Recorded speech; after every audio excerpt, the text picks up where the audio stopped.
आपने अपना ideological sort of framework हमारे सामने रखा, लेकिन पॉलिटिकल उसकी जो एक्शनेबिलिटी है वो आपने अपने कार्ड्स रिवील नहीं किए। मेरा सवाल ये है कि आप चाहे माने या नहीं कि भाई मंडल 2.0, सोशल जस्टिस, ये सब पुरानी भाषा हो चुकी है, लेकिन मुझे जो दिखता है एज अ जर्नलिस्ट, मुझे दिखता है कि BJP would like a consolidated Hindu vote, इसलिए उनकी पॉलिटिक्स में हिंदुत्व शामिल है, और जो ऑपोजिशन है वो चाहेगी कि ऐसा कंसोलिडेटेड वोट ना हो। क्या आपको लगता है कि राजनीतिक इम्पैक्ट जो है इस कास्ट पॉलिटिक्स का, इस कास्ट सेंसस का, अगर दूसरे प्रदेशों में भी आने लग जाए, तो बीजेपी की जो एक कोशिश है of a singular monolithic Hindu vote, ये उनकी एक कोशिश है पॉलिटिकली, क्या वो टूट जाएगी? क्या that is the real aim of this project?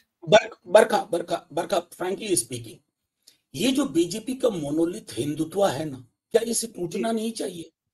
इसे टूटना चाहिए ना, बेहतर देश के लिए, बेहतर समाज के लिए। मैं फिर से दोहराता हूं, पार्लियामेंट में सवाल पूछा मैंने, सीवर में उतर के मरने वालों की जाति क्या है? 98.5% एक जाति से आते हैं। ये कौन सा हिंदू मोनोलिथ है?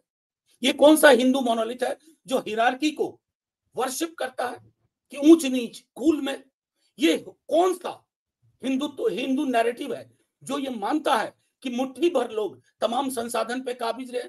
अगर हम इस मिथ को तोड़ते हैं, जो मिथ कल टूटा है बिहार से, क्या ये हिंदुओं के हक में भी एक बेहतर कदम नहीं है? क्या व्यापक हिंदू समाज इससे ज्यादा, मैं समझता हूं, प्रखर होकर के नहीं निकलेगा? हमें अपने विकल्प देखने हैं। एक संकीर्णता का विकल्प है, एक व्यापकता का विकल्प है, और समाज जब कभी दोराहे पे होता है, संकीर्णता को त्याग के व्यापकता पे जाता है। लगभग कमोबेश यही चीजें मैंने ब्लैक नेशनलिस्ट मूवमेंट के दौरान, सिविल राइट्स मूवमेंट के दौरान अमेरिका में सुनी है। आज वहां थोड़ी चीजें संतुलित हुई हैं। क्या हमें अपना देश वैसा संतुलित नहीं चाहिए?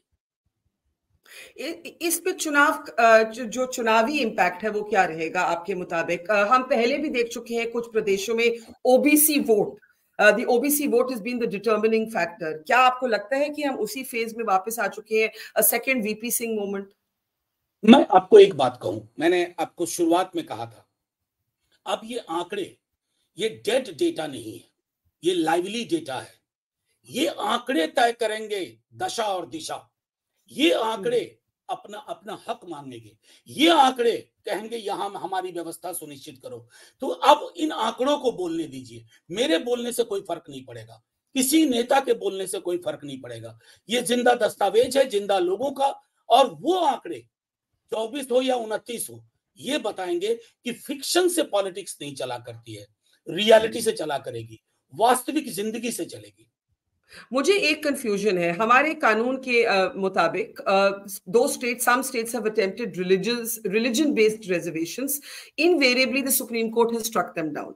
अब अगर आपने ओबीसी मुसलमान की जिक्र की, in the sort of diverse way in which religion and culture intermix and societies intermix in our country, OBC मुसलमान है, तो क्या आप अगर उसको कोटा की बेनिफिट या अफर्मेटिव एक्शन की बेनिफिट देना चाहें, तो वो will it be considered a religious quota or will it be considered a caste quota?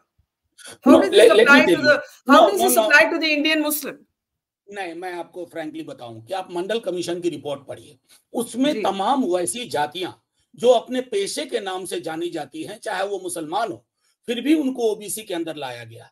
तो जाहिर है उस पर तो कोई बवाल नहीं मचा, कहीं सुप्रीम कोर्ट में कोई दखलंदाजी नहीं हुई। मैं दूसरी बात कहता हूं, एक बार ये प्रक्रिया, अब ये आंकड़े हैं सामने बरखा जी, मैं कह दूं वो बात नहीं बनेगी। इन आंकड़ों के अंदर एजेंसी है, जिसको हम कहते हैं अंग्रेजी में, they have an agency within, that agency will decide. Neither Barkha nor Manoj nor anybody else will decide. Let's wait for some time how it rolls out, and that shall determine the kind of India we want in 2047. 2047 तो बहुत दूर है sir. नहीं, मैं वो नहीं कह रहा हूं, 47 तक इस देश की बहुरंगी तस्वीर होगी, अभी थोड़ी एकांगी है, ब्लैक एंड व्हाइट टाइप। अच्छा, एक आखिरी सवाल, अगर